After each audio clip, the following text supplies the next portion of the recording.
இந்த வீடியோக்குள்ள போறதுக்கு முன்னாடி நம்ம சேனலை சப்ஸ்கிரைப் பண்ணாதவங்க சப்ஸ்கிரைப் பண்ணிடுங்க. பக்கத்துல இருக்க பெல் பட்டனையும் கிளிக் பண்ணிக்கோங்க. வாங்க வீடியோக்குள்ள போகலாம். டிஆர்பி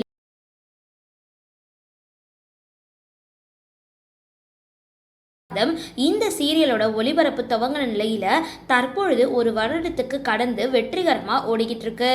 இந்த சீரியலோட தற்பொழுதைய கதைக்களம்படி வீட்டுக்குள்ள பாம்பு வந்ததுனால வீட்டை புதுப்பிக்கணும் அப்படின்னு முடிவு செஞ்சிருக்காங்க. இதனால சேரன் அதுக்கான வேலைகளை தொடங்கியிருக்காரு. இதை கேள்விப்பட்ட நடேசனோட அண்ணன் மற்றும் தங்கை 2 பேரும் அங்க வந்து பிரச்சனை பண்ண ஆரம்பிச்சிட்டாங்க. அதுக்கப்புறம் போலீஸ் அழைச்சிட்டு வந்து நீதிமன்ற உத்தரவை காட்டி தற்பொழுது ஐயனார் துணை வீட்டுக்கு சீல் வச்சுட்டாங்க. இதனால நிலா, பாண்டியன், சேரன் அப்படின்னு மொத்த குடும்பமும் தற்பொழுது வீட்டில இருந்து வெளியேற சூழலை ஏற்பட்டிருக்கு. இனி அடுத்து என்ன நடக்க போகுது அப்படின்றத பொறுத்திருந்து பார்க்கலாம். இந்த நிலையில ஐயனார் துணை சீரியலை நடிச்சிட்டு வர பிரபலங்கள் இந்த சீரியல்ல நடிக்க ஒரு நாளைக்கு எவ்வளவு சம்பளம் வாங்குறாங்க அப்படின்றது குறித்து இப்போ தகவல் வெளியாகியிருக்கு. மதுமிதா ரூபாய் 35 - 40,000, அரவிந்த் சேஷு 20,000, சேரன் 20,000, விஜே அருண் கார்த்திக் 12,000, ஃபெரோஸ் 10,000. சரி, இந்த வீடியோ பத்தின உங்களோட கருத்துக்களை கீழே கமெண்ட் பாக்ஸ்ல போஸ்ட் பண்ணுங்க.